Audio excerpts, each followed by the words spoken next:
Hey guys, welcome to Broadway.com's Live at 5. It is Tuesday, June 25th, and I am Ryan Lee Gilbert. And I'm Andy Lefkowitz. And we are joined here in the studio by Eric King. Hello, everyone. Hello, Eric. Thanks Hi. for joining us. Oh, absolutely.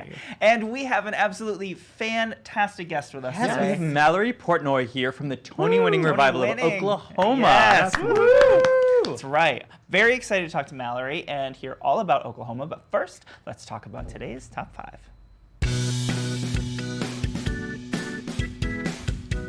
Meryl's going to prom.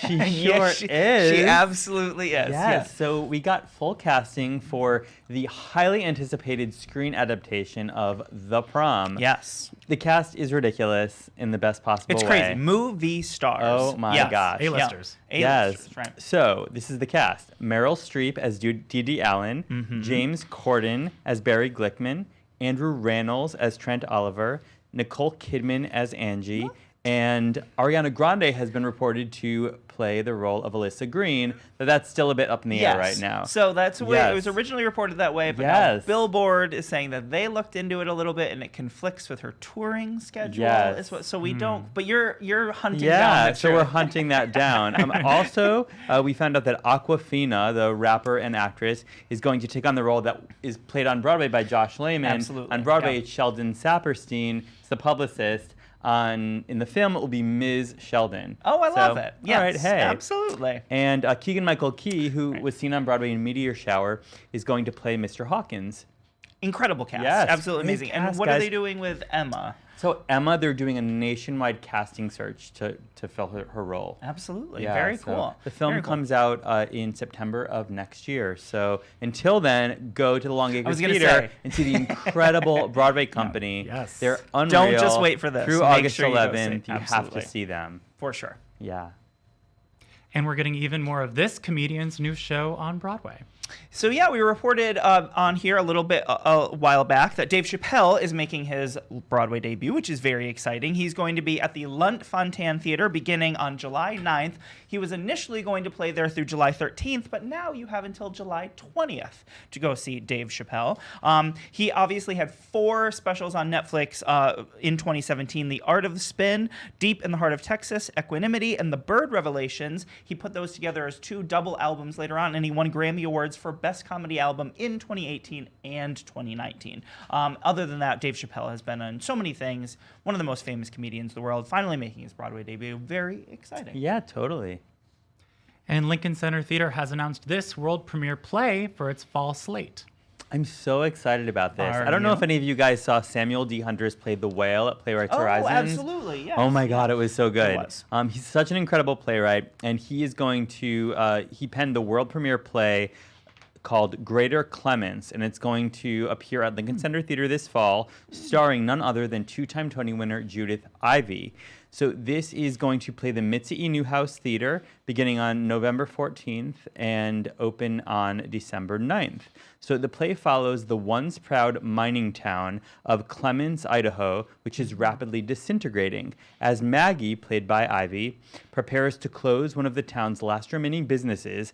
A visitor, played by James Sato, arrives on her doorstep, resurrecting long-buried hope and shame rooted in her family's past and town's history.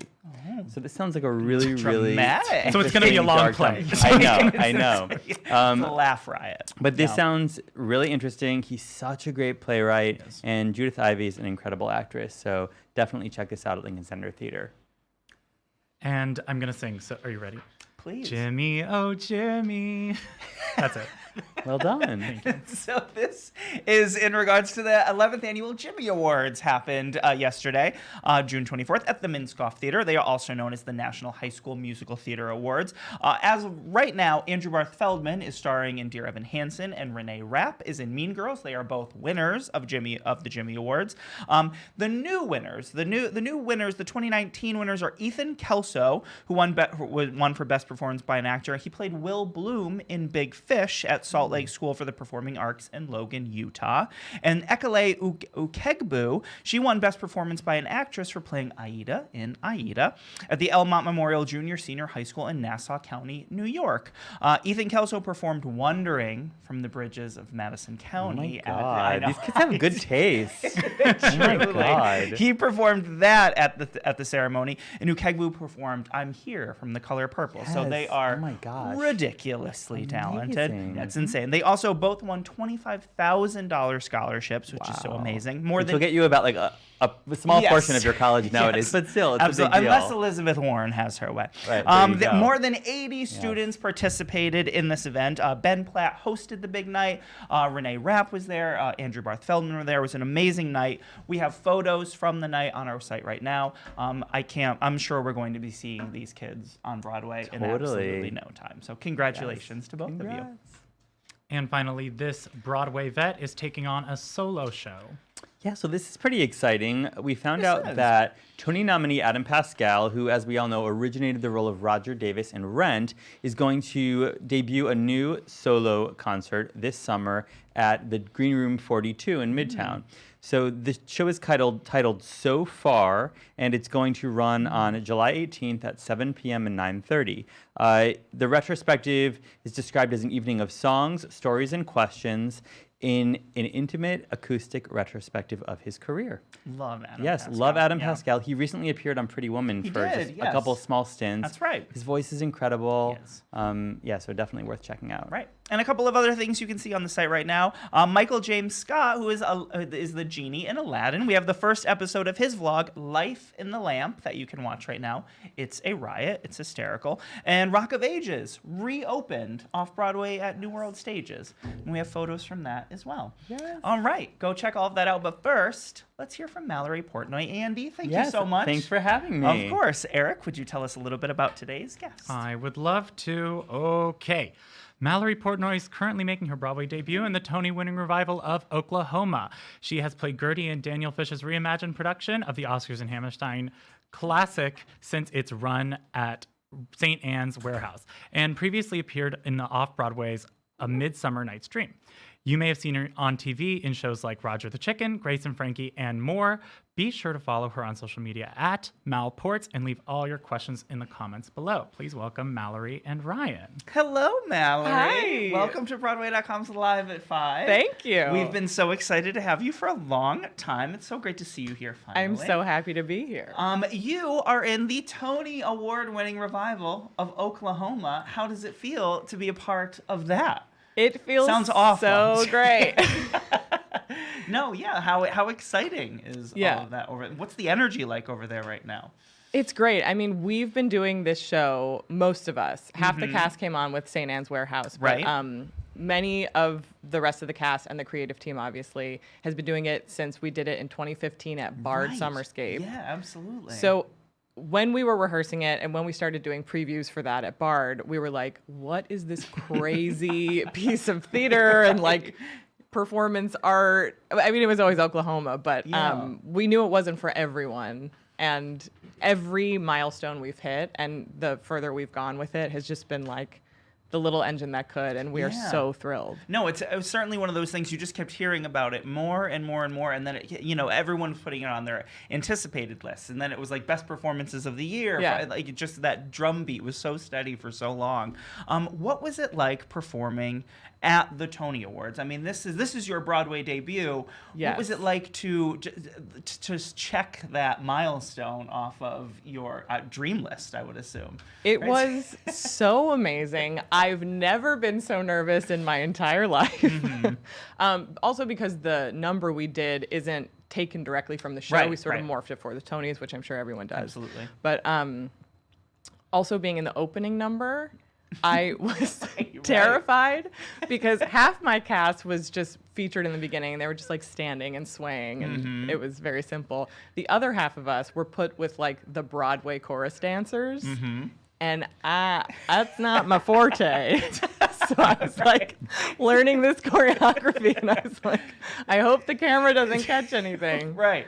But We were way in the back, and I looked got my amazing. steps right. Yeah, so it was everything fine. looked amazing. I wanted to ask you about, I know, looking into what you've done before, you have an improv background, you have your BFA in acting, you went to Juilliard, but was musical theater something you always thought you'd get interested in? Or how did musical theater sort of come into your life? Yeah, it's very funny for me being here right now and doing all of this. So I got into theater via singing. I always loved singing. Okay. And then I did like middle school musicals and then high school musicals. And then we had a theater director come in who sort of taught me like the craft of being an actor and really like the artistic side of it. So it was a public school, but it felt like a performing arts school the way the program was. So I decided, I want to do this professionally. I want to do it in college. So I went to a BFA program for acting for undergrad, but still kept up with all of my musical stuff. And then when I graduated, I was just like, I'm actually not interested in this anymore. I enjoy singing. I enjoy the musicals I enjoy, but I really want to go down a different path, like that has more film, TV, more comedy, more new plays.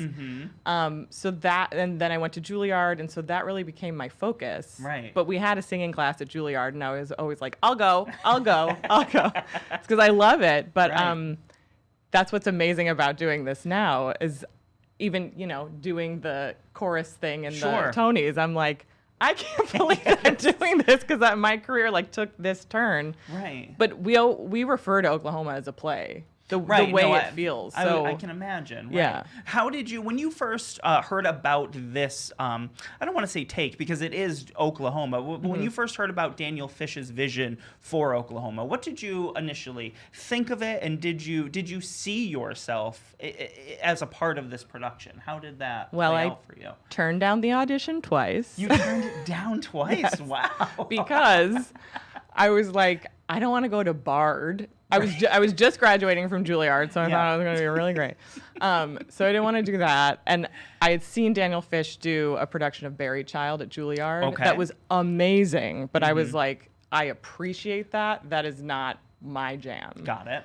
And I really hadn't been that into Rodgers and Hammerstein, I have to say. Okay. So and they were like for Gertie Cummings, and it just felt like a whatever role.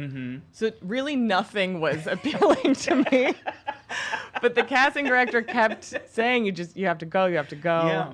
And I had friends who I respected very much and loved who were attached to it. So I was like, I guess I'll show up. But I was... It's like you were in this begrudgingly. Oh my God, yeah. I was so sick the day I went to the audition. Oh my goodness. I was suddenly sitting in the waiting room and I was like, I don't even know the 2 lines that I'm supposed to do for this audition. Like, I haven't memorized 2 lines. Right. I have to sing a song Lori sang. I just suddenly was walking in and I was like, you made a big mistake to even show up. And I did the audition and I left and I walked down the hall and I was like, never do that again, Mallory. Never again. And the casting associate was like, can you come back in the room? Wow. And I knew then. I was like, I just got this job. I mean, and you really do. It's so surprising to hear because you make such a memorable mark. Your take on Gertie Cummings is real. I mean, you really do walk away from the show remembering this character. Thanks. And so you're mostly known in the show for this laugh that Gertie has. And if this is your laugh, then I apologize right up front. Not. So what was the process like of creating that laugh and digging into how this was going to sound and be? In the audition, so part of why I was hesitant to go in is I had a lot of friends coming back, reporting back about how Daniel was responding to people. And, it was like no acting, really, really simple, really, which is my aesthetic anyways. But I just was like, I don't know. So I went in and I was like, I'm going to laugh like Janice from Friends, because that seems very just like dry and drawl and maybe his aesthetic. I don't know. So I did it and he was like, can you just do it again, but just like much bigger? I'm like, yeah. So something came out of me that has never stopped. So I never like developed anything. It came out of me at the audition and it just like happens It's been Yeah. happening for 4 years And ever it's, since. and you will hear it in your mind forever after you. It is very.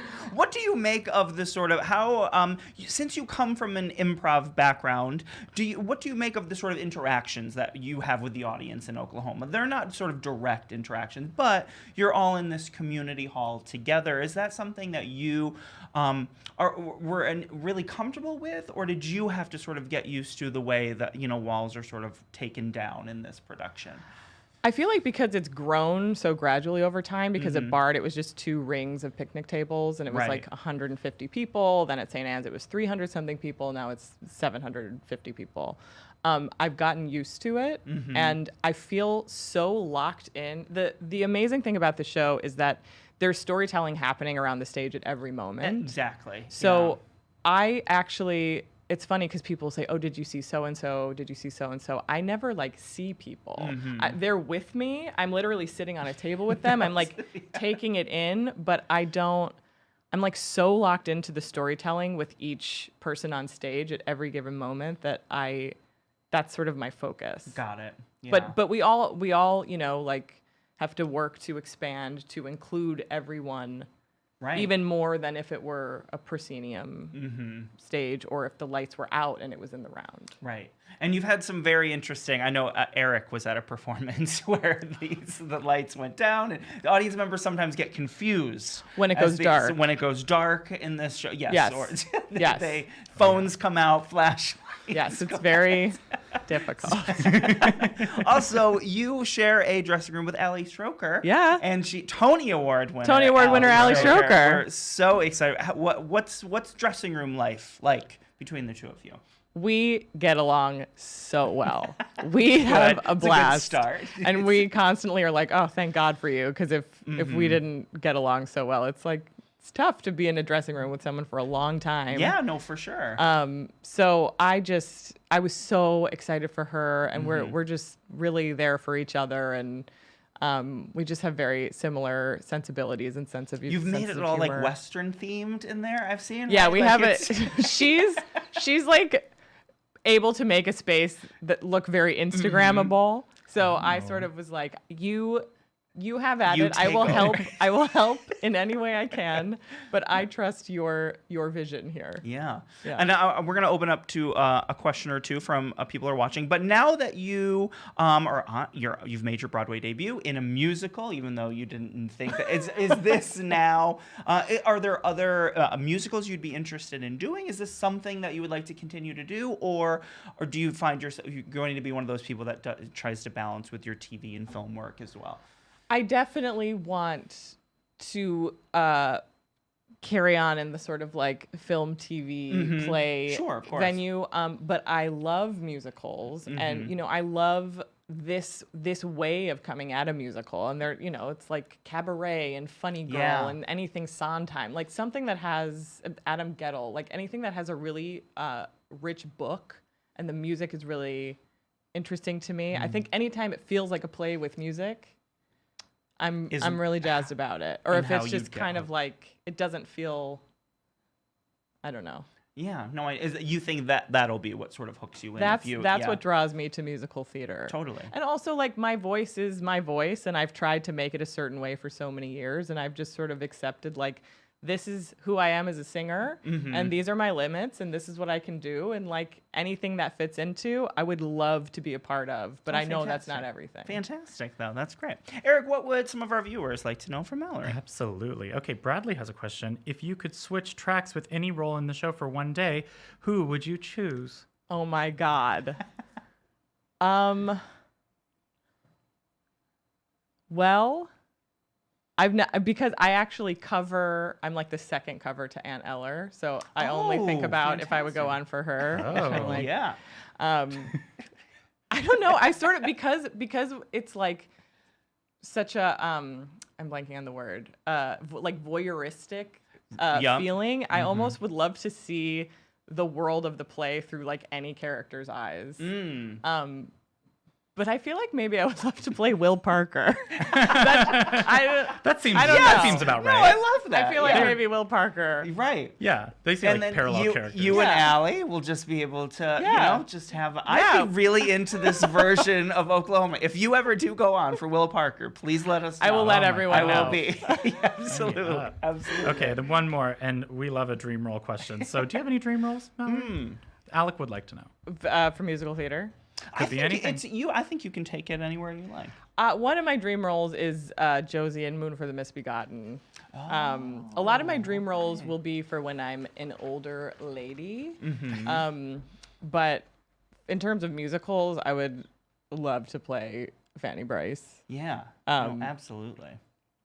Yeah, but I'm so into new work that that's always a fun question for me because there's so many classics I love, but I'm also like so excited by what is yet to be written. Right. And you also create a lot of work. I was going through some of the things, like you create things for like, what are you sort of working on right now? What's a passion project that you're involed with working on right now? It has not been released yet. It actually screened today at Series Fest, which is this really awesome festival in Denver, Colorado. That's at Red Rocks. Stevie Wonder played last night, so it's pretty cool. So I sadly couldn't go, but it's sketch comedy like, but they're sort of short episodes that are New York Times op doc style pieces. Oh, wow. Okay. But mockumentary, and they're all based on real people in New York City who have like odd jobs and hobbies. Yeah. So my comedy partner and I play the different people in each episode. So it's got like a Portlandia, Christopher Guest, Wes Anderson, high maintenance feel to it. Oh, fantastic. Cool. Congratulations. Yeah, Thank that you. sounds amazing. Thank you. Well, Mallory, thank you so much for coming by and chatting My with Oklahoma pleasure. about us. You have until, of course, January 19th of 2020 to go see Oklahoma at the Circle in the Square Theater. You're also doing an Actors Benefit performance coming up in September as well. Make sure you go see the Tony-winning revival of Oklahoma. And Mallory, please stay in touch. Come back and visit us whenever you'd like. Anytime. Eric, thank you so much. Would you take us out, please? Absolutely. Okay, thank you guys so much for tuning in today. We are live at 5 every single day on Facebook, except for Fridays in the summer. We will not be here. Tune in tomorrow when we have Caitlin Black, and she's going to talk all about #DateMe and OkCupid experiment.